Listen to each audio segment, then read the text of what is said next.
Hey guys, welcome to episode 20 of Alvarez's Army. We're going to kick it off here by opening our squad battle rewards. We've got gold 1 for squad battles this week, because I played a lot of it to get evolutions done and stuff like that, and challenges, objectives and stuff like that to get done. And so we got quite a lot of points. We was in Elite 3 for a long time, but I dropped down to gold 1, so I wasn't playing any more games, so there wasn't much point to do so. And we're going to open these two packs to start the episode off. And yeah, we're to 55,000 coins, which is great. And we're not far off getting our next level, which is a player pick. We get Kimmich here, I believe. It's going to be Joshua Kimmich, right? It is going to be Joshua Kimmich. I'd love to see it. He could either go into an SBC. I should have probably kept that going in case I wanted the thumbnail. But Joshua Kimmich is great. And none of these players are like duplicates as well. I'd love to see it.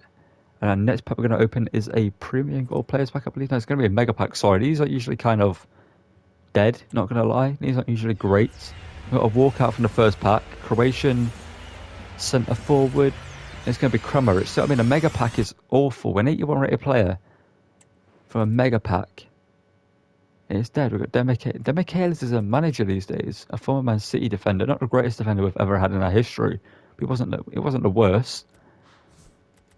We get a powerhouse, anchor, glove, League 2 we're not going to use, Finley we're not going to use, and I'm not sure what that is. So we'll get rid of that, get rid of that, get rid of that.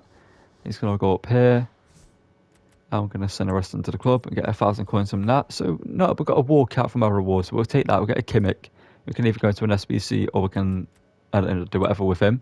We'll get a preview pack here. We're going to open. We're going to get a common players. We're going to skip that, because that wasn't worthwhile. And yeah, we're going to get into this episode.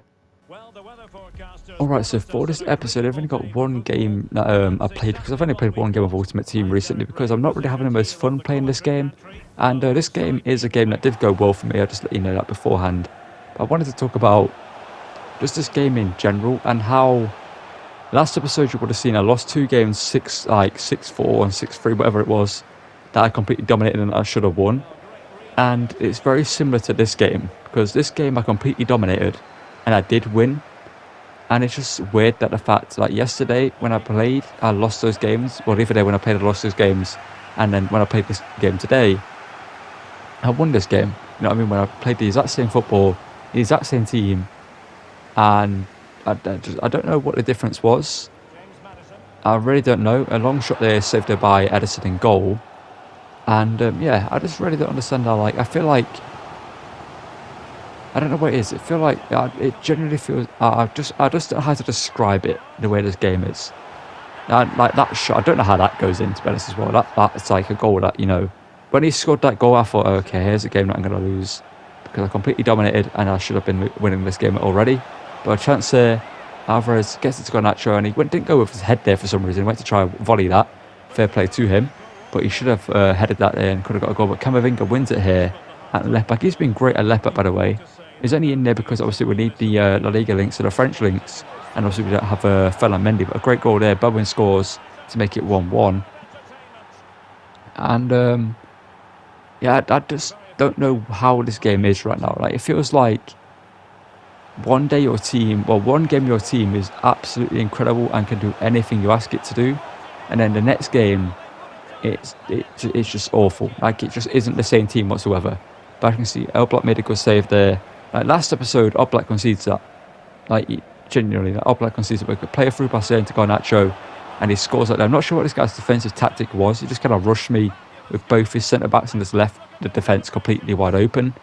But last episode, I keep drawing comparisons between this episode and the last one, because it is like genuinely like the exact same game, pretty much. Like, the chances he had and the chances I had last episode, he would have scored them, and last episode I would have missed them somehow. But Garnacho here does well and gets a shot there into the top left hand corner and makes it 2-1 and puts me in the lead. No, 3-1, sorry, and puts me comfortably in the lead in this game. But this is usually last episode where I would have lost. You know, going 3-1 up, again, would have just gave my opponent 2 goals, and then it would have been completely over for me. But Alvarez doesn't score there. That's what I mean. Chances like that should be goals. A striker in that position should be scoring. If a goalkeeper makes a save there in real life, then that's like a save of the season, like one of the best saves you would ever see. You know what I mean? Like a quick reflex save, like Martinez in the World Cup final. And Mbappe should have scored. Like, it was 99% of the chance that he should have scored, you know what I mean? But Martinez pulled out in a real save, and that is similar to that. But as you can see, we get the ball here with Bernardo Silva, we go around the keeper, And Ederson somehow saved that. I'm not sure how he did, but he did, fair enough to him. And Garnacho here, honestly, Garnacho has been absolutely incredible. Gets a shot there, and Ederson saves that one. And like, this is what I mean. In the last episode, I ain't scoring there, and I didn't score there in this one, but I would be losing at this point, which is a complete difference. But Alejandro Garnacho just shows why he's so good, man. On that Centurions Winger evolution, if you haven't done one and you need a player for that, use Garnacho. He is class. His dribbling is incredible, his shooting's pretty decent, and his passing's pretty decent. But Bowen does well there and chips the keeper, but unfortunately doesn't score. Unfortunately to make it 5-1. But do a decent bit of defending here, but I almost kicked the ball away there with Militao.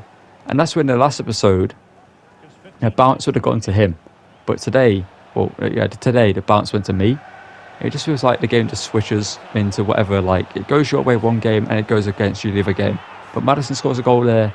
And I also, like I mentioned in the last episode, I don't want to be one of those YouTubers that sits there and complains about the game and blames the game and blames everything but myself for losing. If I lose a game fair and square, I'll be the first one to say GG. But we'll win this game here and I'll send you back into the menu. We have some packs to open and maybe we'll pack something great. Alright, so I'm not sure if there's going to be more gameplay before I open these packs, or just about one game that I played where we got the 5-1 victory in that game. And as I would have talked about over the episode, that is like a game where I've been losing those, you know what I mean? Like in the previous episode, like you saw those games the same way I played, the same everything, and I would have lost that game somehow. It's one of those things where, like, I don't know, but we're just not going to think about it. I spoke about it during the episode and during the gameplay, so what I've seen, but got loads of packs here to open. Some from object, well, all of these are from objectives, as you can tell. We've done the Ledley King objective as well. I'm going to be doing that every single day, just to get these packs and so we can get more players to get the Perlo SBC done. I'm going to have a look at, I'm going to put together the squads that I can do, and then just try to send them off whenever I can. We're going to open a Jumbo Premier Gold players pack here. To be fair, that guarantees 183 rated player, so I might do the 80 pluses first, as they might be worse. I don't know. We'll do the 80 pluses first, because they might not be guaranteed above like 83. A Spanish centre mid playing for Sociedad Nico Marino, probably, who's 83 rated, I believe he is, or 84. He's 84 rated. Look at that ball knowledge. And Rongier at Olympique Marseille. We're going to open the other one. That's good fodder, that pack, to be fair. An 84 rated player, that's decent fodder. It's a 59,000 coins as well at the moment.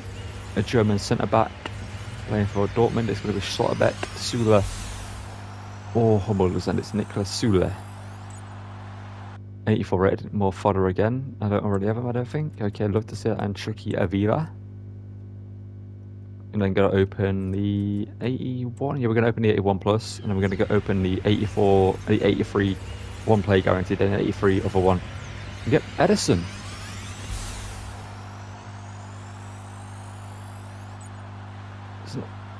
Okay.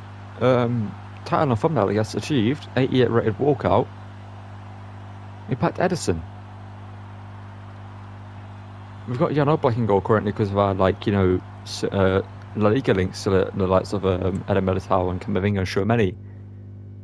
We just packed Edison and Malcolm, who is a duplicate, can just get sent away. It's kind of sad to see that Malcolm is where he is these days in his career, considering he would have been much better if he just went to Roma instead of Barcelona, but it is where it is. A German Premier Goal players pack here. Edison's a huge pull.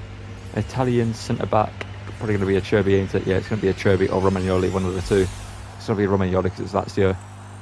Alessio Romagnoli, another former Como talent, who's actually made something of his career. We get Sofian Amrabat, Wesley Fofana, and decent players there. We've got 9 duplicate items. Any of these tradable?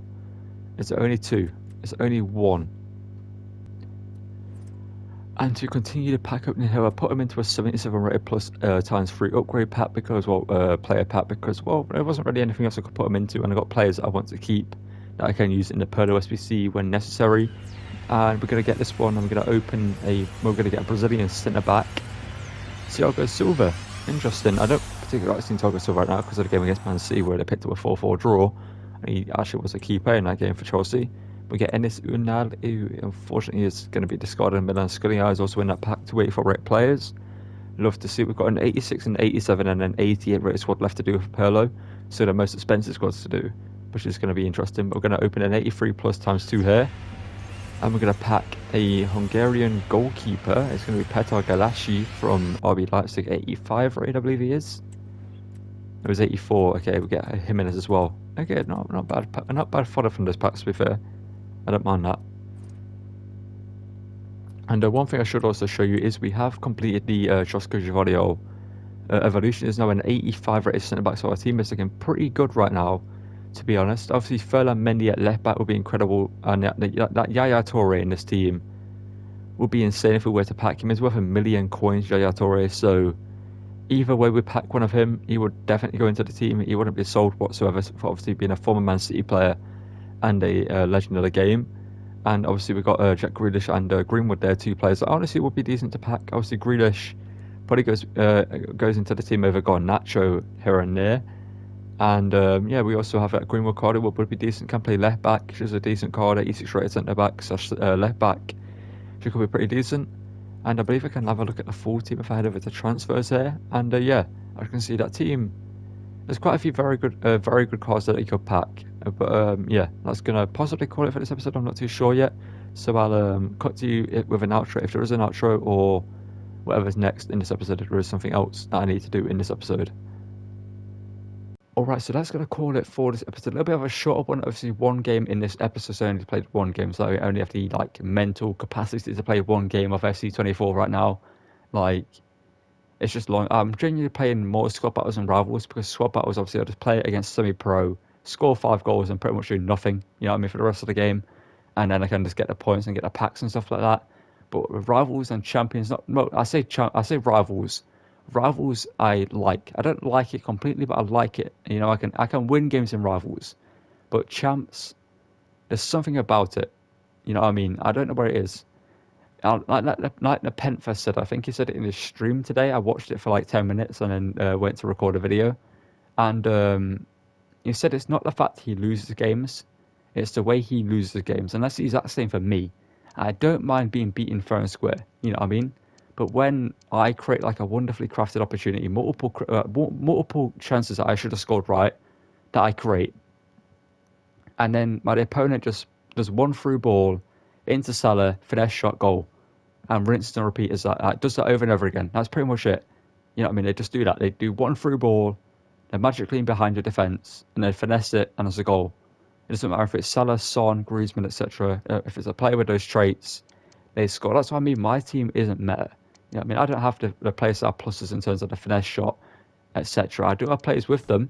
I have Son, I have Benzema, and some other players who are meta players, but I'm not using them because I feel like I'm enjoying using this team, because in rivals I can get the wins and enjoy myself playing the game. I think I'm only going to play champions or champs when I'm in a good mental capacity to play it. You know what I mean? If I'm just playing this game and I'm not having fun, I don't want to put myself through the stress of it, I won't do it. That's kind of the mindset I'm in right now.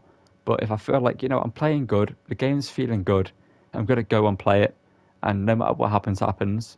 But I say that, but that isn't the case, because you'll go into a game being okay, you'll go into a champs weekend and be okay, if I do bad or I do good, it is what it is. You know what I mean? I'm just going to play the games and see what happens. But you'll play the games and you'll deserve to win and you'll lose. And it's not the fact you lost, it's the way you lost. And I know there's people out there watching this video that understand what I'm saying and will maybe comment being okay, yeah, I completely understand that. That's the way I feel about this game as well. That I should win, but I just concede the most. There's no other word for it other than bullshit goals. I don't really swearing in my content, because it's obviously not the best for YouTube. I swear a lot in real life myself, but I try and turn it down for YouTube. But that is the best word to describe how you lose games. It isn't like your opponent was better. It's the fact they got the rub of the green. If you don't know what that means to me, it's they got the luck. They got every single bounce went their way. All their goals, all their shots went in no matter where they were or who shot. And then your shots, even if you're a striker with 90 plus shooting, the keeper will magically save them. They'll hit the post or go wide, whatever the case, and you'll end up losing. But that's going to call it for this episode. I just wanted to have a little talk about the game here and get some thoughts off my chest and out my head about the game, and so you guys can see how I feel about the game and stuff like that. I generally enjoy this game for the most part. Corobid I'm really enjoying, and Ultimate Team I enjoy some days, and there's some days where I just think, okay, get me off this game. And yeah, that's going to call it. And thank you for watching. Don't forget to drop a like on the video, subscribe to the channel. Let me know down below how you feel about this game as well. and if you agree with my mindset on this game and how I feel about it. So I would be interested to see how you guys feel if you play this game yourself. And I'll see you guys in the next one. Thank you for watching, and goodbye.